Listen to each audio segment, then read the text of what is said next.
Alright, back to the tutorial on the Rubik's Cube. This is the 5th one, so if you haven't watched the other 4, you might want to just to know where we are. Now this one is going to be a little shorter. I just want to basically do the next step. We're not going to get the entire top layer yet. We're going to break it down into segments because it can get a little complicated because again it's memorization, algorithms. But it's just patterns, like you move it a certain way so many times and it works.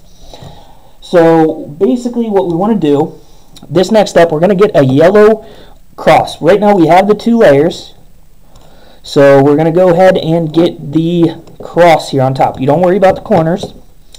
Going to get the cross. Now yours might look different than mine. And there are basically, well, there's 2 different ways depending upon how this looks. If yours looks like that, that's good. We want an L, basically, like a backwards L, and we'll put it in the top corner if you have it. Or if you have like a straight line either way, we want a straight line all the way across, or all the way across of all yellow. Or again, we want an L, you know, the L, whatever it is. But we want them all yellow in an L shape or a straight line. The other ones don't really matter. If you have neither of those, now there's a different step that you have to take, and it's gonna, okay, if you don't, like right now I already have this, but if you don't have this, if you have something where it looks like that, or like, you know, something basically where you don't have an L or a straight line, or the cross already. If you already have the cross, you got lucky. It's awesome. But if not, if you don't have either of these, if you have these, don't follow this step. But if you do not have the L, any type of L, or basically corner of the cross, no matter where the placement is, because you can move it, if you don't have an L or a straight line all the way across, and I'm not talking diagonal, because that shouldn't, that shouldn't matter.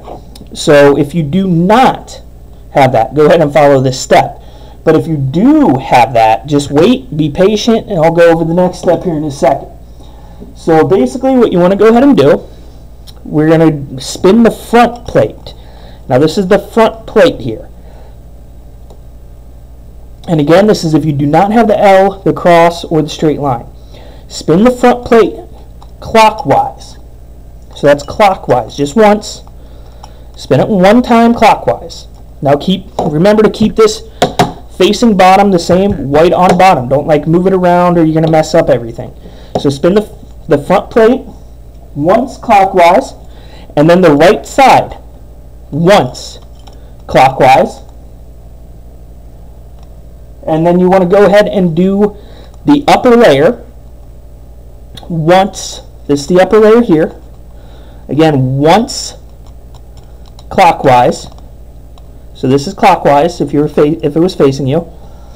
And then you want to go ahead and bring the right counterclockwise. So bring this back counterclockwise. And then you're going to bring the upper layer back counterclockwise. And then you're going to go ahead and bring the front layer back counterclockwise. So did you get all that? So that should have given you a cross, or well, not a cross, but it should have given you an L or straight line. So by doing that, it would have moved your pieces around. It would have gave you a different pattern than you already had. Now that, again, that kept our second layer. Everything should still be good. Second layer, and now you should have some sort of L. Now when you have this L, so this is for everyone who still has it, or after you just did that last step and you now have it. You want to turn this L, so if it's like this, you just bring it up. Don't worry about the corner, anything. You want to fill these pieces with yellow, this exact way. You don't want it like this or like this. You want it up this way. Center, middle, left. So that's how you want it sitting. And then you're going to go ahead and you're going to do front. So again, this is your front plate, and you bring it clockwise. So front 1 time, Then you're going to bring your upper plate clockwise one time. Then you're going to bring your right plate clockwise one time. Okay? And then you're going to bring your upper plate counterclockwise one time. Your right plate counterclockwise one time. And then your front plate counterclockwise one time. And that's your pattern. Now see how I have the cross here? That's what we're looking for. Anything else doesn't matter. That's basically what we're looking for. Now again, the algorithm on that, it's front, upper, right, upper prime, and that's when you say prime, it means counterclockwise.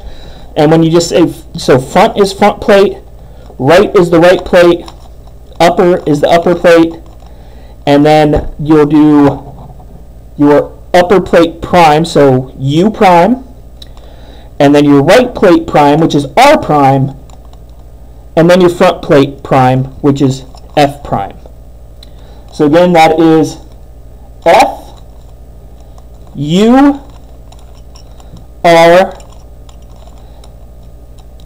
and then U prime, which is counterclockwise again when you say prime, right prime,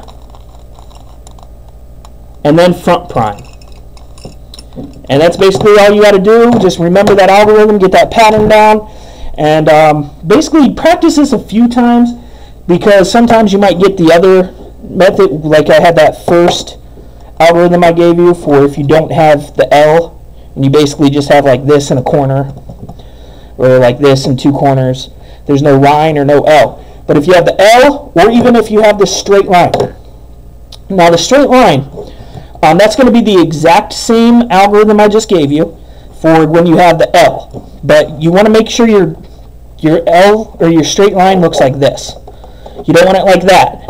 So make sure you turn your cube so your L is like this before you do that algorithm. And basically practice that a few times so you get it down. Just get this cross, and that way you can try different methods. Because basically once you finish off these two bottom layers, it's going to be kind of random on how everything's set up here. So you just want to do it quite a few times till you get comfortable with it and making that cross. And then go ahead and tune into the next video, and I'll show you how to do the next step. And I'll see you then.